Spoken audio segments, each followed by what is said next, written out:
Good evening from New York. Anyone who still holds out hope that the Republicans might be serious about health care reform, please refer to Hatch F7, one of the 564 amendments that members of the Senate Finance Committee have introduced to the Baucus bill, which would, and this is not from The Onion nor The Daily Show, which would, quote, add transition relief for the excise tax on high-cost insurance plans for any state with a name that begins with the letter U. Our fifth story in the countdown, Republican Senator Orrin Hatch representing the only state in the union that begins with the letter U. And so it begins, the next phase of watching government sausage being made among the hundreds of amendments. Republican Senator Snowe and her so-called trigger option for a public plan getting the most attention today. In amendment speak, a provision of safety net fallback plan to ensure access to affordable coverage. Other senators on the committee, Democrats, calling for the creation of one national exchange, otherwise known as the public option, outright. Yet should his amendment covering Americans of all ages fail, Senator Rockefeller also calling for universal coverage for children. Meanwhile, Senator John Take Me to FedEx Ensign, Republican of Nevada, resisting the temptation to extend health care to mistresses, staffers, and especially mistress staffers, asking simply to strike the word fee everywhere it appears in the bill and replace with the word tax. Well, that would certainly make it easier for him to argue against the measure later in an effort to defeat it. Yet you might think Senator Ensign might want to pass the bill if his amendment calling for transparency in czars survives its snowball's chance in hell of surviving the markup process. Various proposals that would either exempt certain workers from the excise tax on high-cost insurance, the so-called Cadillac plan tax, or make changes to it, paid for either by capping itemized deductions at 35% or closing corporate tax loopholes. Many, if not the majority of Republicans, not even bothering to provide offsets, literally leaving those ways of paying for it blank when all they seem to do is talk about how much government costs. Meanwhile, Senators Kerry and Schumer would replace the free rider provision with an employer mandate. That would require all companies to provide health insurance. As it stands now, the so-called free rider provision would penalize employers that do not offer insurance only if their employees obtained government subsidies, which could have the perverse effect of discouraging employers from hiring workers from low-income families. Senators Grassley and Kyle both looking to eliminate proposed fees on health insurers. Well, not just the insurance companies, but also all medical device manufacturers, misspelled, clinical laboratories, and pharmaceutical drug companies. Senator Grassley suggesting this be paid for with money that has not been spent out of the, wait for it, Stimulus Act, the same Stimulus Act he voted against. This proposed offset from the same man who in March believed a 3-year spending freeze would be the best way to fix our economy, otherwise known as the Depression Express route. In one of their amendments, Democrats Schumer, Menendez, and Bingaman proposing the, quote, inclusion of Puerto Rico and the territories in the exchange. Wait until the right wing gets wind of that. Who would like to be in charge of explaining to Congressman Joe the Heckler Wilson and the rest of the immigration bunch that places like Guam and the U.S. Virgin Islands and Puerto Rico are part of the United States? You don't even need a passport to get into them.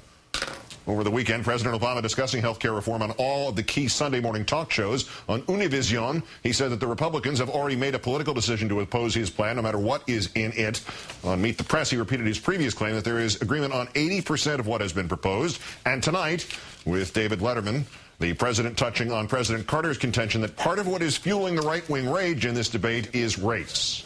I think they just want to see some comments. First of all, I think it's important to realize that I was actually black before the election. So,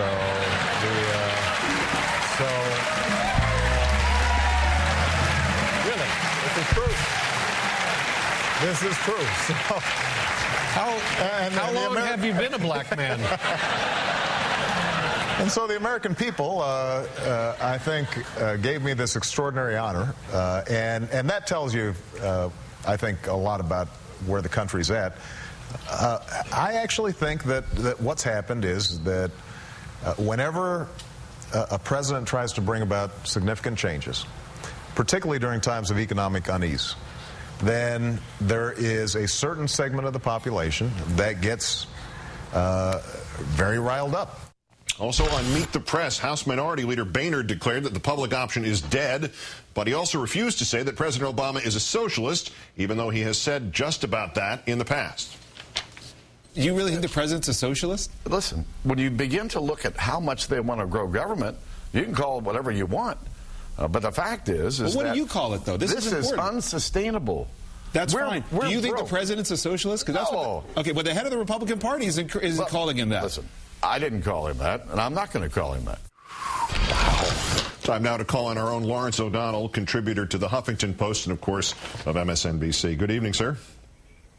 Good to be here, Keith. Senator Baucus said today he intends to ease the financial burden that his bill would impose on middle-income families, that basic $13,000 tax, or up to $13,000 max tax, as it has been called. Among other ways, he thinks more subsidies would be paid for by paring back the amount of deficit reduction in the legislation. So instead of the socialism of a government option, we would just take federal money that would have been used to pay down the deficit and give it instead to the private insurance companies. I mean, if you're going to have to bribe the private insurance companies to make private insurance affordable, isn't it still government insurance, only with no control or oversight? And most especially, no price control. So this is the government subsidizing the purchase of a product from an industry which gets to just pick whatever price it wants for that product, thereby making the subsidy work or not work, or putting political pressure again to drive the subsidy up higher. I mean, this is an unworkable situation. The idea that the insurance company's product is unaffordable, therefore we will give people money to buy the unaffordable product and then leave control of the price in the hands of the insurance company executives. So this is a hopeless situation. As this would play out, the health insurance lobby would now get to go after Democrats for subsidies to make the Baucus bill affordable for the middle class. Meanwhile, it would lobby Republicans on the absence of a government-run plan, and it stands to profit billions, pretty much win or lose. This is more health care reform for insurance companies, basically. This is a dream for the insurance companies. They won this game before it started, because before it started, the president and the so-called practical Democrats in the House and Senate ruled out the possibility of simply opening up Medicare. That was Anthony Weiner's idea. That was the idea of the liberals in the House. It was Senator Kennedy's idea a couple of years ago before Barack Obama got elected. But the wise men decided we shouldn't go with that simple, explainable thing, because they might be accused of being socialists if they do that, and now they've ended up with the ugliest bucket of socialism you could possibly have written. And now, of course, they still outnumber Republicans on the Finance Committee 13-10. So how do Republicans win in the next step, this markup process, if the Democrats don't also tank, don't essentially let the Republicans win in markup? Well, there's only one way for Republicans to win an amendment in any committee, in the House or Senate, and that is Democrats have to vote for that amendment. In the case of the Finance Committee, you have to get at least 2 Democrats to join a Republican amendment. There are some possible candidates for that as this thing moves along, and so we'll see how they get their amendments in. What else should we look for during the markup process this week? Who or what should we be looking at? Well, what it's come down to in many ways is a standoff between Senator Rockefeller and Senator Snowe.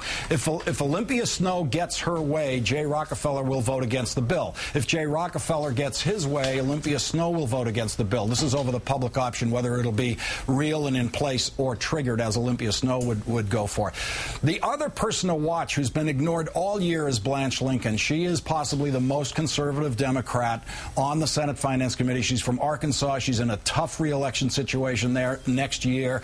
She has not been forced to comment and take hard positions on any of these things. She has come out against the cap and trade bill that has been passed by the House of Representatives. So she is definitely the one to watch in terms of the ability to be peeled off by Republicans for some of their amendments, and possibly vote against this bill on its way to final passage. If Chairman Baucus loses Jay Rockefeller on the public option for final passage of this bill out of the committee, then he needs every other Democrat. He can't lose one, and Blanche Lincoln is very iffy. Yeah, and Senator Lincoln with another one of those huge ratios of health sector donations compared to overall campaign donations, so you can see where that's turning out. Lawrence O'Donnell of MSNBC and the Huffington Post, as always. Great. Thanks, Lawrence. Thanks, Keith.